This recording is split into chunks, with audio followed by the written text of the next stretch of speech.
Finding parts for the Mitsubishi 3000 GT is almost impossible, but I did get lucky and struck gold at the Junkyard with these pop-up headlights.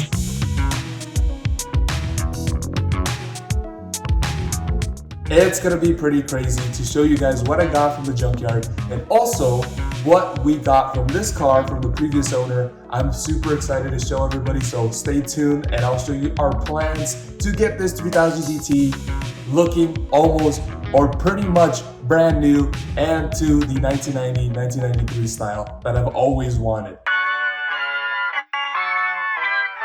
So these are the 1998 Mitsubishi 3000 GT headlights. You know, they're pretty cool and everything, but they're just not my style. As you can tell, we have both of the Mitsubishi 3000 GT's 1990 to 1993 model headlights. These are amazing. I love the pop-up look. You know, there's a lot of different options you can have for pop-up headlights. A lot of people in the car community like pop-up headlights. You have your Mazda RX-7 FD, FC, you even have the 240SX, the Acura NSX, and many more cars that have the pop-up headlights. But because I had the opportunity to get this one for free, and because if we're talking about Acura NSX, I mean, that one is super expensive and I don't got that type of money. And this one, of course, again, was free. So this makes the most sense for me to finally get one car that's not only going to be a manual transmission, but also will have pop-up headlights. It's the best of both worlds for me, and I'm super excited to make that conversion. I do have the wiring set up as well, and I'm going to show you some clips right here. And I will be doing the conversion on my YouTube channel, so you guys can go ahead and follow it. I'm following this other YouTuber that made the whole process for me a lot easier. So I didn't really have to do any of the mental work to do and look at wiring diagrams. He is helping with that process, and I am super excited to make this conversion possible. But I do have something else to show you. I not only found one pair of pop-up headlights, but two. Of course, this one, as you can tell, is missing the top portion of the headlight.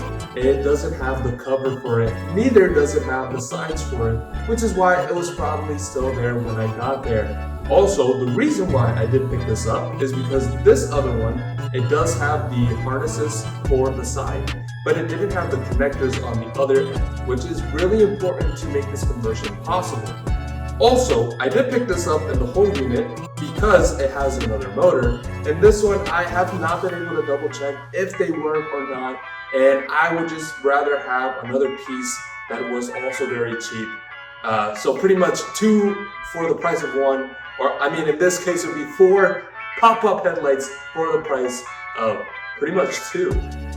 So I'm super excited to make this conversion possible. Let me show you what else I got cosmetic wise to make this look like the 1990 to the 1993 model.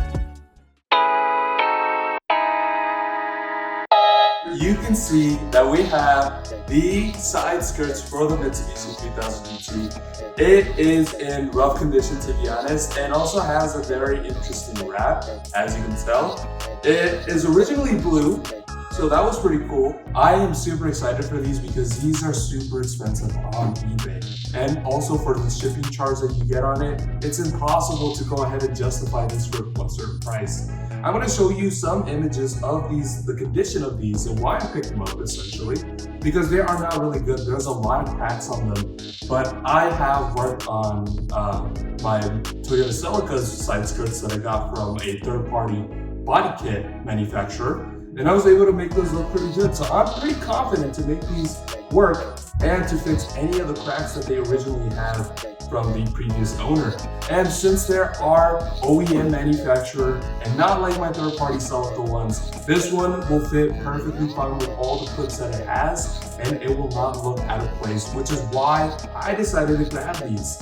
These were, once again, really good price. I got them from a junkyard all the way in Tucson. It was around like a 2-hour drive to get there. I live here in Phoenix, so that was a long drive and very risky because I didn't know if they were available or not. So getting there was a challenge, but I lucked out and I did get them for a really good price. So let me show you what else I got for this conversion.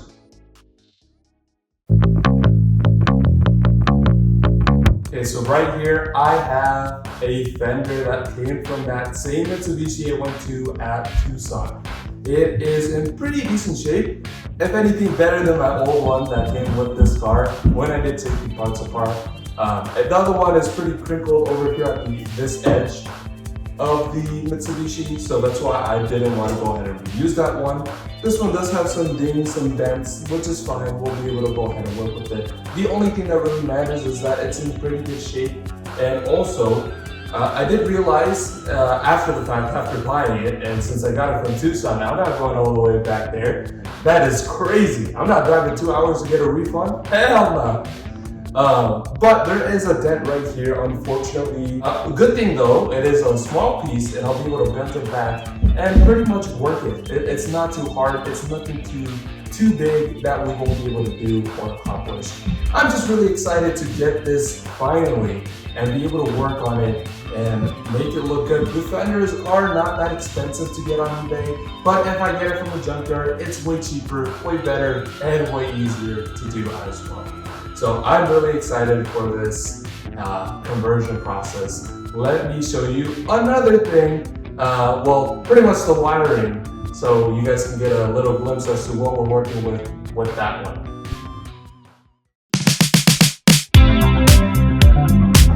Alright, so first of all, we have this fuse box right here. Pretty important for the components that we need for the pop-up headlights. It's mainly for some of the fuses here, but I just took the main fuse box just because it will be a lot easier, way cheaper that way to do.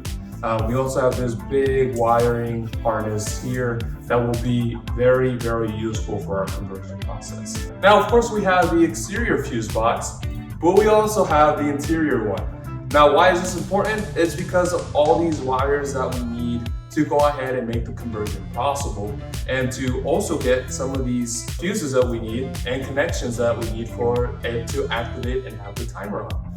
So it is really important to have this, not as essential, you don't really need it, but it will make your life way easier according to the video that I watched. Let me show you what else I got. This looks pretty rusty, to be honest. It does not look like in good condition, and hopefully it does work, but it is really important for the headlights to function, and also for, I said the timing for the last one, but this one is the actual main thing for the timing of the headlights to pop up and to go down. Now this one is the security box for the Mitsubishi 3000 GT. I got this from a Dodge Stealth over there at one of the junkyards. So I think this one should be fine and should work perfectly. But this is really the most important part that you need for the conversion process. Otherwise, your headlights will, I don't think they will work, or they won't work properly when you want to go ahead and switch them on and off. So if you can get one of these security boxes, definitely do. It will help you and save you in the long run. Next up, something super small but super useful. It's the buttons that go along the headlights. So you have, and the typical Mitsubishi, you really just have one of the buttons that work that you can press down and up. The other one is for the actual pop-up headlights that, you know, will go up and down.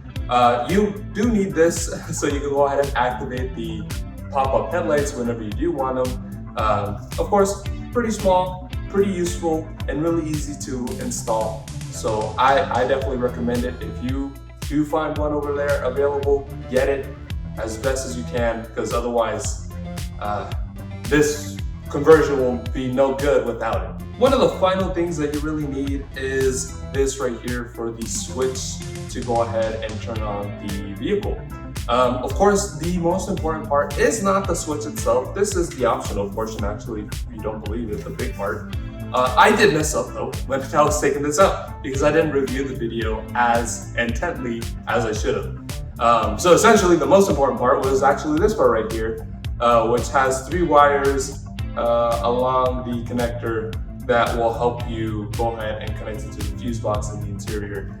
So I did mess up, but the good thing is that they're still attached and I do have it there. So all I really have to do is just, solder it and make a longer wire so we can actually make it work. Good thing too is that we have the other side of it, so we can just chop it and Frankenstein it here to make it work how we need it to.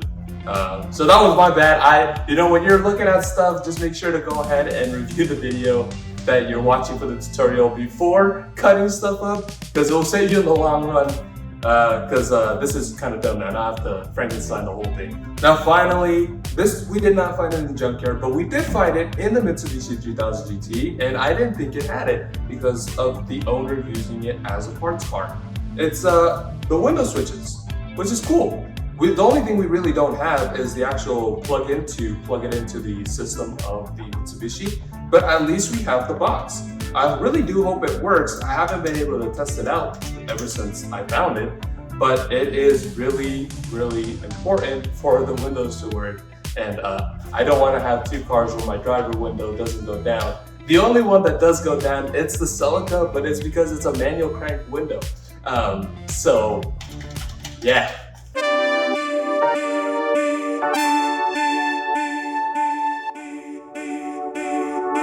So that is finally it for the Mitsubishi 3000 GT and all the parts that we got from the junkyard and also from the car itself. The most important parts, of course, once again, is the wiring harness. I'm really excited and happy about that because I don't know how I would double check and find that on eBay at all.